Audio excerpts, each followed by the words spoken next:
বাবা তুমি মাকেও নিয়ে যাচ্ছ বাড়িতে, কি আমি একা থাকবো? এই চাকর এদিকে শোন,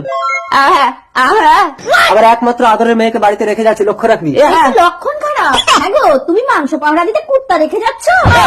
না না বাবা, রাজু ভালো ছেলে, কোনো ভয় নেই, তোমরা যাও। ঠিক আছে চলো। মায়ের কথায় কষ্ট পেয়েছো, কেঁদো না। তাড়াতাড়ি চলো, মেয়ে বাড়িতে একা। ও মাগো, আমার দীপার কি হয়েছে গো? তবে রে চাকর, তোর এত বড় সাহস, আমার মেয়ে এত বড় ক্ষতি করলি? মা বাবা নেই বলে তোকে রাস্তা থেকে তুলে এনে আমার বাড়িতে চাকরের কাজ দিয়েছিলাম, এই মুহূর্তে তুই আমার বাড়ি থেকে বেরিয়ে যা। দীপা, কি হয়েছে চাকর? দীপা দাও, চলাচ্ছি।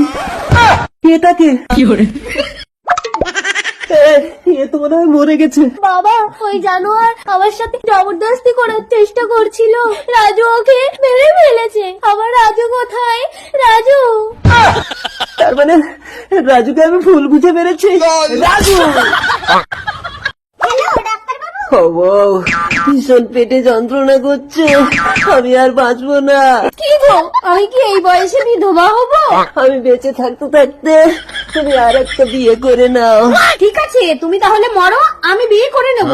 কিন্তু ছেলে পাবো কোথায়? আরে আমি তো আছি। চলো, আমাকে বিয়ে করবে।